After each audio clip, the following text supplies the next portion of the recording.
Okay, hello. Today I am speaking with Christina. Hi, Christina. Thank you for being here. Good morning. Thank you for having me. Yes, yes. All right, so we're having an impromptu conversation here. We had a great conversation about, so Christina is with the law firm of Christopher Dunn, and they have offices in Northwest Arkansas, in Joplin, Missouri, and then Springfield, right? Three Correct. offices? Correct. Yeah. And you serve as the Community Outreach Coordinator, Marketing Director for the firm. I do, yes. All right, And so we are also licensed to practice in Kansas, Arkansas, Missouri, and Texas, I believe. So. In Texas, yeah, I just found that out. That's so great.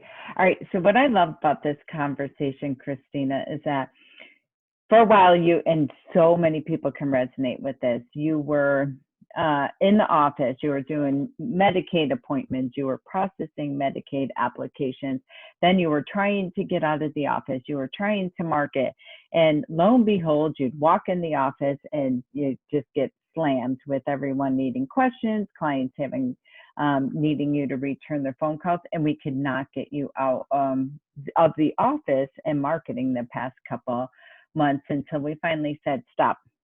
We're going to put you in a bubble. We're going to put you home. We're going to protect you, and you're going to just focus on marketing. And I think it was like the second day that you went out.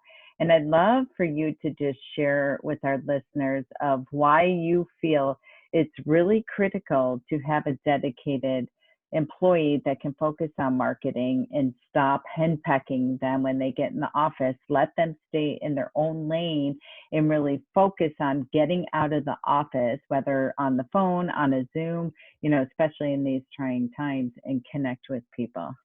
Absolutely. Yeah. Well, what I was learning as I was meeting with clients and then trying to get out and do the marketing, I was going to the facilities to try and teach them about how Medicaid works and how to know when somebody is oversourced or overqualified to send them to our office so that we can help them. In doing so, I discovered that at the facilities, they're basically doing paperwork. So they're filling out the paperwork, sending it in, or the clients were going into the hospital, and before they could get into the facility, they were filling out the paperwork and sending it in. So what was happening is clients would be going to the facility for rehab on their Medicare. And then if they stopped progressing, Medicare stopped paying. And if they were oversourced or overqualified for Medicaid, now they're looking at a $6,500 a month bill, which does not sound like fun. So they would end up going home. They would end up going home before they were ready, and then eventually returning to the hospital or having to go back into the nursing home because it wasn't safe for them to be at home and they were returning too early.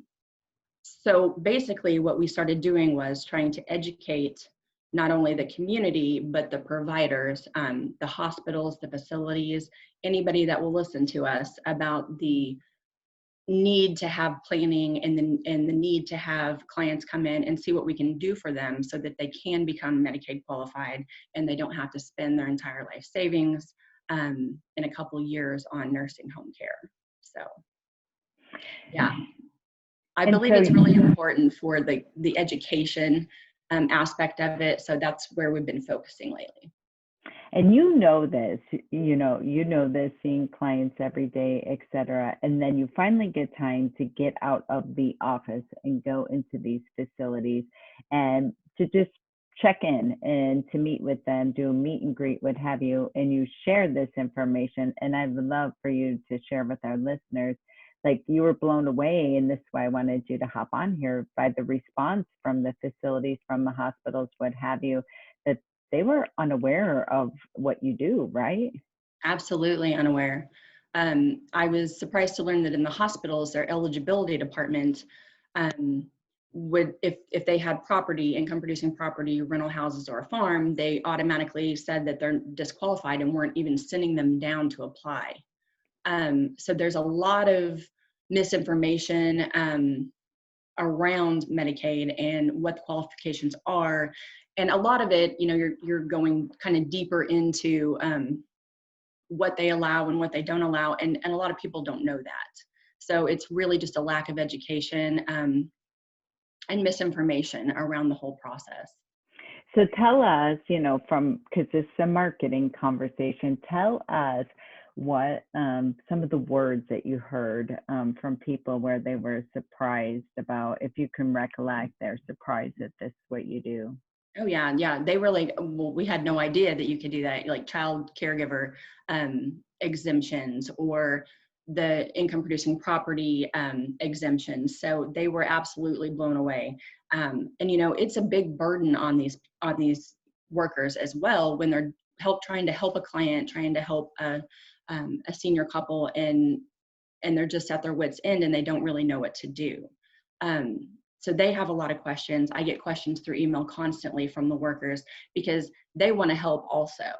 They're not just trying to fill out paperwork and send them on their way. They are wanting to help provide quality and value services to them so that they can get them the care that they need.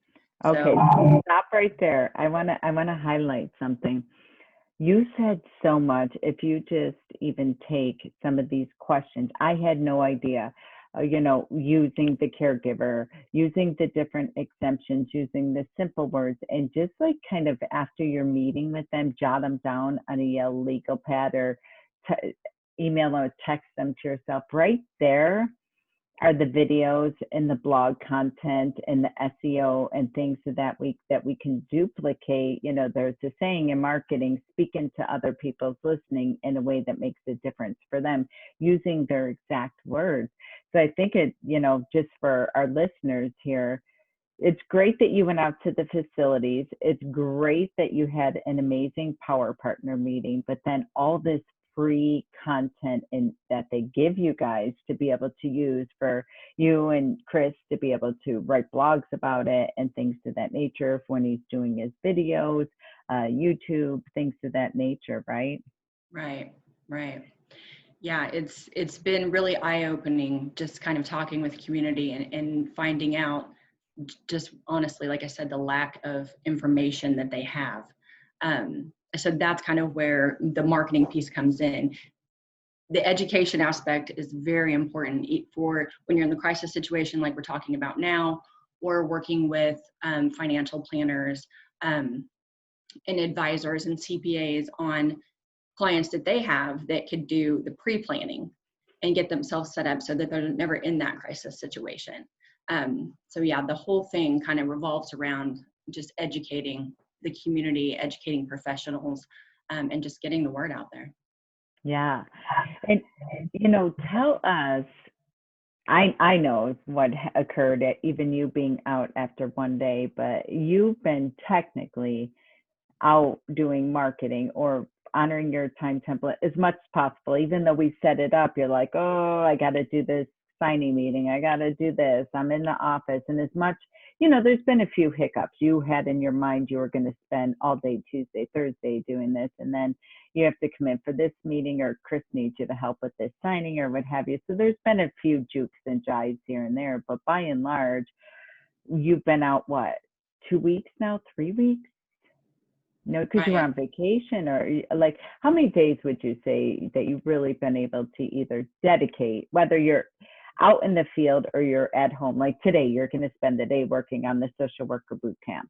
And, there's some things that are computer wise, follow-up wise, or out in the field, but it's been what, like 3-4 days that you can say you've spent on it? Yeah. Okay.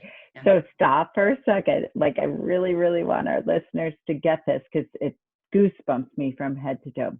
Day one, you go out. You're like, I don't really know what I'm doing. Like this week, you said to me, I need planning time so I could plan for the upcoming week. Because now you're like, oh gosh, this is really working, which But day one, what occurred just day one of you? You're like, all right, it's been 3 months since we've been out due to the pandemic, whatever. I'm going to get my car and see what happens. What happened of you being out in the field for day one in the middle of a pandemic? Right. Well, day one, I got appointments with 2 of the discharge supervisor coordinators at both the major hospitals in our area. I talked to the area agency on aging, and we signed up to do a series of articles that are being published in the paper for their daily. I got us scheduled to do training for real estate agents in the area. I could go on. I can even recall everything that happened that day, but yeah, it was pretty amazing. So, and everybody was so excited to hear from me and to have that extra value added piece to provide to the people that they work with. So people really do want to help, and they want these services, and they want to educate people as well. It's just a matter of getting in contact with them, getting in front of the right people, and letting them know what services you have. Yeah. And even some of the places were closed. So you drive there and you go there, and then you pick up the phone and you call them from the parking lot, right? Right, right. And I would, if they weren't there, I'd usually ask for an email. So we did a lot of it over email, but they were great phone and email conversations. So Yes. And so that I just really want our listeners to hear day one day. And I remember you called me, you're like, oh my God, you're not going to believe everything that happened today. right. And since Yeah, then, it was so amazing. I then had a great response. what day two? Like, then you go out, and what occurred after that? My goodness. Well, The after more, I got the training sessions scheduled at the hospitals, then I had to get to work on, getting the training materials put together and the handouts and stuff. And that was great. They loved it. That turned out so well. and it gave you guys so much energy, because then we show up on the next marketing call and you're like, all right, let's do the social worker boot camp. Okay, let's start working on the financial advice. Even then, like, there was a signing meeting. You were trying to get into a certain hospital to do presentations or what have you. And then Chris like, oh gosh, I could have golfed with the president of the hospital. You're like, I'll take the signing meeting. You get on the golf course. I'll happen. I mean, just within, we called the client right then and there. Can you come in at this time? And we moved his calendar so he could get on the golf course and try to get in. So the energy and the gas in your tank and the excitement and the proof of concept, even since then, I'm like, you're like, all right, they want me to do drafting or do this. We're like, no, Christina's going in a bubble. Leave her alone, because you're seeing the proof of concept just in a couple, like truly in a couple of days work. And then articles. How many articles have you guys written since then that you got requests for articles? We have done one so far, but it's a series of 6, so it's a monthly. Yeah, so we're going to do them over the next 6 months. Yes. Yeah. It's so fantastic. And then it made us really get really clear on events. So your event calendar is filled through, I think, like July, right? Right now? Absolutely. Mm-hmm. Yeah. I believe even into August. End of August. Yeah. Yeah, we're in July now. So the end of August. So what would you say to our listeners? I want you to talk to the attorneys first. And what would you give them as drive-by coaching about? Let your people, like, leave your people alone, whoever's supposed to be your marketing coordinator, and give them the gift of sacred, uninterrupted time. What would you say as an employee that you've been hankering for and knew if you could get that? What would you say to the attorneys? What would be your drive-by for them of interrupting their marketing person?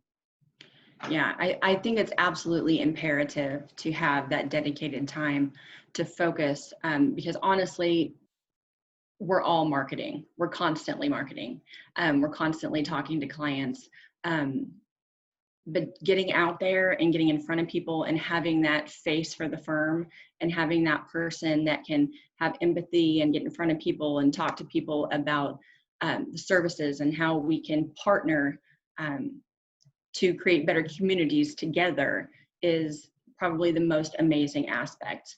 People, and a lot of times in niches like financial advisors, they want to protect their clients, but what they need is that trust. They need that trust to be able to share their clients and share their relatives and friends with you. So building those relationships is super, super important, and having the time to, the face time, the top of mind awareness, the education materials, offering them something of value is absolutely imperative to marketing, and having somebody dedicated to that, you're going to get your best results. Obviously, we've had these all of these things in mind for months. But like you said, until I actually got out and started doing it, we weren't making any headway. And it took literally one day to get everything in place. So it is imperative. One day, one day. One day. Yeah. Yeah. And, you You know, could not change that you could change your whole company in one day. you really, right?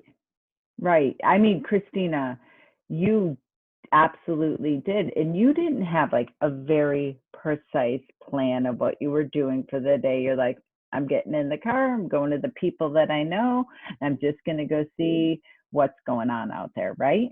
Right. And I had to, it was almost like plan B, because I did start going and everything was closed and I couldn't get in, but I was calling the numbers on the door and I was still pushing forward, and it did change my day a little bit. It went from in person to more electronic type communication, but it still worked. So just making sure that you're adaptable and going out and kind of going with the flow, you can change things in a heartbeat.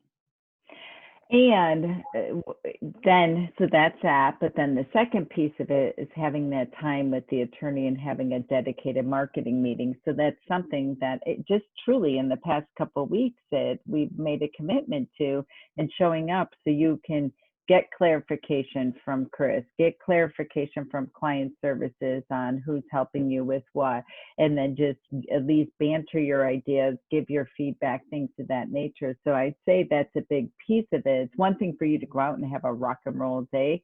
It's another thing to be able to digest a debrief and get clarity and next actions and decisions on what you learned and found, right? Right. Well, follow through is the second piece of that, because I could have, gone out and they said, yeah, we want to do the training. Yeah, we want the articles. But then if I never set up the training or completed the articles and turned them in, then, we weren't getting anywhere. So yeah, the follow through and the dedicated time to do those things and bounce ideas off the attorneys and staff is also very important. Marketing is a full-time job. Yeah, it is.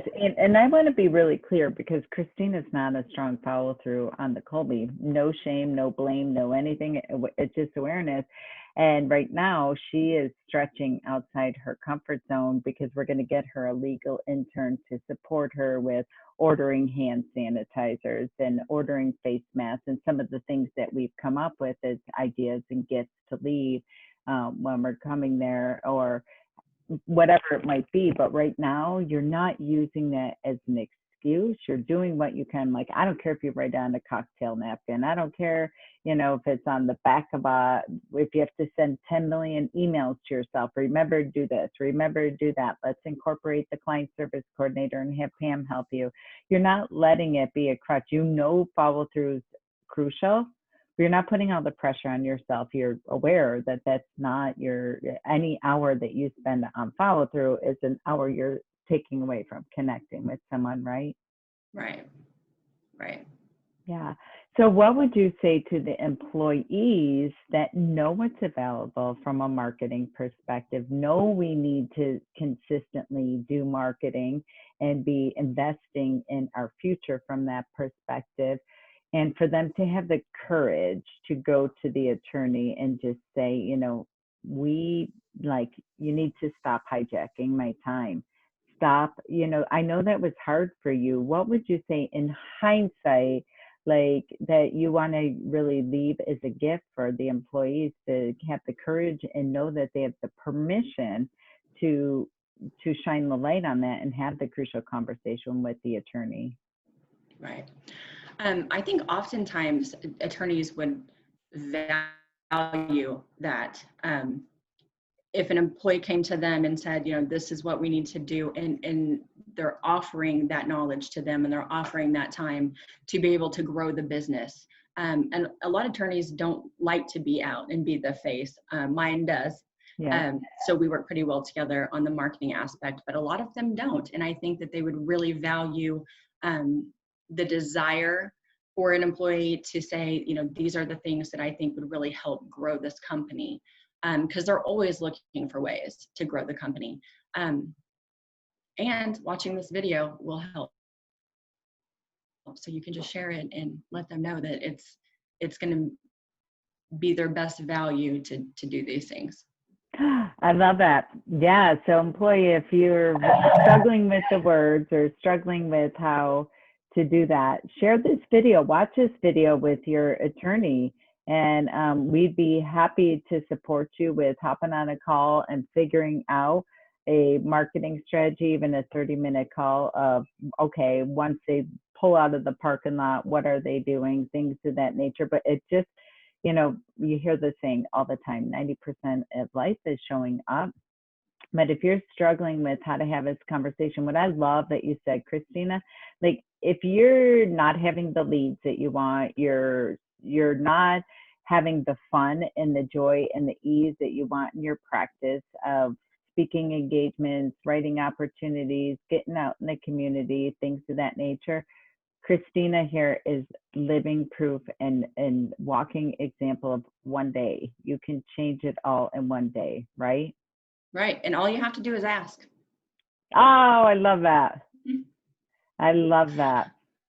Wow. Well, I really look forward to following your journey, especially after your social worker boot camp. Maybe we'll bring Roz and Jeff on here too, and you and Chris, and kind of do like a roundtable to just debrief about it, because I know that we've had Jeff share with all of his success. And I know that this is a program that you guys bought way back when. It sat on a shelf, didn't do anything with it. And so often attorneys buy programs and they sit on the shelf because they don't have someone to implement. They don't know how to implement. And I love that you just picked it up. And even today, you're like, all right, this is what I'm doing. I'm not even sure, but I'm just going to start diving in, digging in. We sent the flyer off to be edited, things of that nature. So I would love to talk with you guys and bring you back in August after you do your first event on July 30th, and maybe have a debrief roundtable with Jeff and Roz. I think that'd be a lot of fun. Yeah, that'll be great. I'm excited. It's going to be successful. Yes, indeed, indeed. Okay, well, thank you so much. Number one, for your stand to get out of the office and get out of being constantly hijacked, and really communicating with your attorney the need for you to get out in the community, and for you to just, I really want to acknowledge you. You just got in the car on day one and you're like, all right, let me go see what's happening around in the community. And places were closed.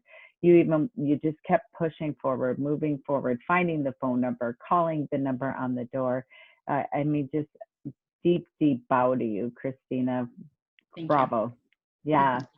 All right. So just ask. Number one, team, just ask. Number two, attorneys, trust the process. If you have somebody who is willing to do this and you have them processing paperwork, replace that with someone else. The return on investment is extraordinary, and one day can change your entire practice. Absolutely. Yeah, great, Christina. If you have a true marketer, you need to put them to work doing what they do and getting that business. Absolutely. Thank you for saying that. Real quick, when you say a true marketer, say to me what you feel like, because a lot of times people think they need a master's in marketing, they need to have all this, skill set, knowledge around, everybody has a different definition of marketing. I love that you just said that. What do you think makes you a true marketer, excited about marketing in your firm? My ability to connect with people. I think that especially with attorneys, everything is based around trust. The ability to build relationships and trust with the clients, with the community, with other professionals is absolutely key. And that is a power you don't want to harness in an office behind a desk. So if you have that type of person, then it is in your best interest to get them out building those relationships in the community. And that's marketing, right? It's relationship and follow through. That's it. That's it. Yeah. Did anybody train you per se, Christina, on how to be an estate planning and elder law marketing coordinator? They did not. Actually, I volunteered to start doing it because I started working with the crisis cases, and it was breaking my heart that people had no idea that we could help them. So I wanted to help more people. And that's how that started. I started going out so that we could get those people before they were in a crisis or during the crisis, before they were denied and just thought that they were denied and they couldn't do anything about it. So a lot of it's passion too. A lot of it's passion. There's a lot of empathy, but it's the relationship building is key. And when you make it about the passion, about making a difference because you're heartbroken and you want to educate the clients, and then you also make it about relationship and trust. I love that you just said that. I really think that is the definition of marketing, right there. Right, right. You have those key components. Don't worry about the strategy. Don't worry about the how, the what have you. Just get in action and get in motion. Right. Yep, it'll all fall into place after that. You have those first key elements, it'll all fall into place after that. Amen. Yes, yes, yes. All right, Christina, thank you for being with us today. We greatly appreciate it, and we'll bring you back in August. All right, thanks, Molly. Have a great day. All right, you too. Bye. All right, bye.